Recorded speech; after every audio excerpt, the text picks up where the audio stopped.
మరో బ్రేకింగ్ చూస్తున్నాం. తెలంగాణలో భారీ వర్షాలు పడతాయని వాతావరణ శాఖ స్పష్టం చేసింది. 14 జిల్లాలకు ఎల్లో అలర్ట్ జారీ చేశారు హైదరాబాద్ వాతావరణ శాఖ అధికారులు. భద్రాద్రి కొత్తగూడెం, ఖమ్మం, నల్గొండ, సూర్యాపేట, రంగారెడ్డి, వికారాబాద్, సంగారెడ్డి, మెదక్, కామారెడ్డి, మహబూబ్ నగర్, నాగర్ కర్నూల్, వనపర్తి, నారాయణపేట్, గద్వాల జిల్లాలకు ఎల్లో అలర్ట్ జారీ చేశారు అధికారులు. ఇక ఇవాళ రేపు మోస్తారు నుంచి తేలికపాటి వానలు పడతాయని సూచించారు. బంగాళాఖాతంలో అల్పపీడనం ఏర్పడుతుందని అధికారులు చెప్పారు.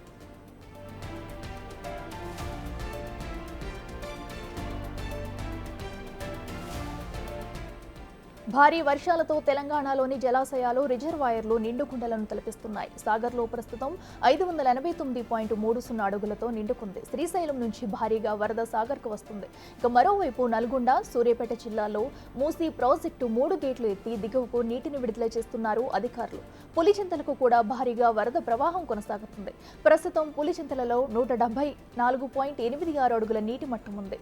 సింగూరు ప్రాజెక్టుకు మళ్లీ వరద వస్తుంది. ఒక గేటు ద్వారా నీటిని కిందకు వదులుతున్నారు అధికారులు.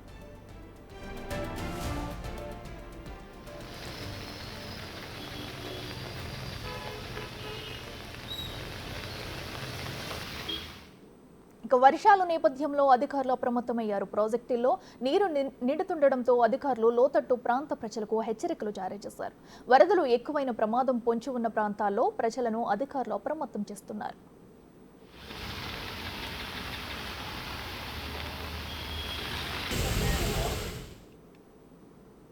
ఇదే అంశానికి సంబంధించి మరింత సమాచారం మా ప్రతినిధి అంజుమా లైవ్ లో అందిస్తారు. అంజుమా, చెప్పండి, మరి తెలంగాణకు మరోసారి వాతావరణ శాఖ భారీ వర్షం కురుస్తుందని హెచ్చరికలు జారీ చేస్తుంది. మరి ఏ ప్రాంతాల్లో భారీగా వర్షం పడే అవకాశం ఉంది? అధికారులు ఏం చెప్తున్నారు? ఎస్ అఖిల, గత 3 రోజులుగా మనం చూసినట్లయితే తెలంగాణ రాష్ట్ర వ్యాప్తంగా మనకు మోస్తరు నుంచి భారీ వర్షాలైతే కురుస్తున్నాయి. అయితే మనకు బంగాళాఖాతంలో 2 చక్రవాతపు ఆవర్తనాలు ఏర్పడటము, అవి నిన్న ఉపరితల ఆవర్తనంగా మారడము, అవి ఈ రోజు బలపడి అల్పపీడనంగా మారేటువంటి అవకాశం ఉన్నట్లుగా కూడా వాతావరణ శాఖ నిన్న రిలీజ్ చేసినటువంటి బులెటిన్లో తెలపడం జరిగింది. ఇదే విషయాన్ని వాతావరణ శాఖ అధికారులు కూడా తెలిపారు. అయితే దీని ప్రభావం వలన తెలంగాణ రాష్ట్ర వ్యాప్తంగా భారీ వర్షాలు కురిసేటువంటి అవకాశం ఉన్నట్లుగా కూడా వాతావరణ శాఖ పేర్కొంది. ఇక వాతావరణ శాఖ తెలిపిన విధంగా నిన్న అయితే దాదాపు 12 జిల్లాలకు ఎల్లో అలర్ట్స్ అయితే ఇవ్వడం జరిగింది. నిన్న ప్రధానంగా వరంగల్లో మనం చూసినట్లయితే కూడా వరంగల్ జిల్లాలో మనకు 12.40 సెంటీమీటర్ల అత్యంత భారీ వర్షం అయితే కురిసింది. ఇక అదే విధంగా తెలంగాణ రాష్ట్ర వ్యాప్తంగా నిన్న 7 జిల్లాలలో భారీ వర్షం అయితే కురవడం జరిగింది. ఇక హైదరాబాద్ లోని పలు ప్రాంతాలలో మనకు మోస్తరు వర్షపాతం అయితే నమోదయ్యింది. అందులో ప్రధానంగా మనకు సరూర్ నగర్ లో అత్యధికంగా వర్షపాతం అయితే నమోదయ్యింది. నగర వ్యాప్తంగా మనకు చిరుజల్లులు కురిసినప్పటికీ కూడా ప్రధానంగా కొన్ని ప్రాంతాలలో మనకు మోస్తరు వర్షపాతం అయితే కురిసింది.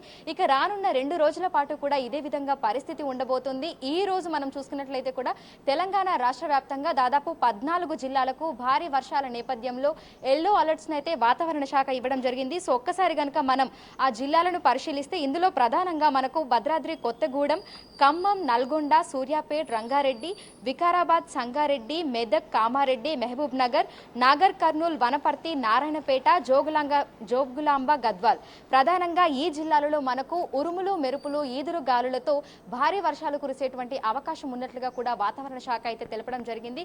ఇక హైదరాబాద్ లో పరిస్థితి కనుక మనం చూసినట్లయితే కూడా మధ్యాహ్నం సమయంలో అక్కడక్కడ మనకు ఆకాశం మేఘావృతమై చిరుజల్లులు కురిసేటువంటి అవకాశం ఉంది. ఇక సాయంత్రం సమయంలో మనకు సాయంత్రం నుంచి తెల్లవారుజామున వరకు మోస్తరు వర్షాలు కురిసేటువంటి అవకాశం ఉన్నట్లుగా కూడా వాతావరణ శాఖ అయితే తెలపడం జరిగింది. ప్రధానంగా మనం చూసుకున్నట్లయితే కూడా ఈ ఏడాది మనకు ఇటు అక్టోబర్ మొదటి వారం వరకు కూడా వర్షాకాలం కొనసాగేటువంటి అవకాశం ఉన్నట్లుగా అక్టోబర్ మొదటి వారంలో మళ్ళీ మనకు నైరుతి ఋతుపవనాలు తిరోగమనం చెంది అవి మళ్ళీ రిటర్న్ అయిపోయిన తర్వాత మనకు వర్షాలు కురిసేది తగ్గుముఖం పడుతుందని కూడా వాతావరణ శాఖ అధికారులు అయితే తెలపడం జరిగింది.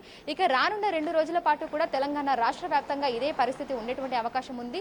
భారీ వర్షాలు ఉన్నటువంటి నేపథ్యంలో అక్కడ ఉన్నటువంటి జిల్లాలో ఉన్నటువంటి అధికారులను ఇక్కడి వాతావరణ శాఖ అధికారులు ఎప్పటికప్పుడు అలర్ట్స్ చేస్తున్నారు. ఎస్ఎంఎస్లు అదేవిధంగా వాట్సాప్ గ్రూప్ల ద్వారా వారికి ప్రతి 1 అవర్కి ఒకసారి బులెటిన్లు కూడా పంపిస్తున్నారు.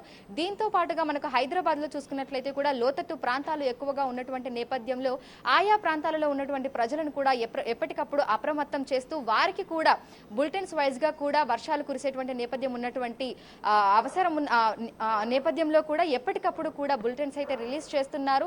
ఆయా ప్రాంతాలలో ఉన్నటువంటి ప్రజలు అప్రమత్తంగా ఉండాలని అక్కడి అధికారులు అధికారులతో పాటు ప్రజలకు కూడా ఎప్పటికప్పుడు తాము ఫోన్ల ద్వారా సమాచారాన్ని చేరవేస్తున్నామని కూడా వాతావరణ శాఖ అధికారులు అయితే తెలపడం జరిగింది. అఖిల. ఓకే అంజమ్మ, అయితే మరి భారీ వర్షాల కారణంగా జలాశయాలకు అయితే వరద నీరు కూడా భారీగా వస్తున్నట్టు తెలుస్తుంది. మరి ఈ నేపథ్యంలో లోతట్టు ప్రాంతాల్లో అధికారులు ఏమైనా చర్యలు చేపట్టారా? అలాగే మత్స్యకారులకు వాతావరణ శాఖ అధికారులు ఏం చెప్తున్నారు?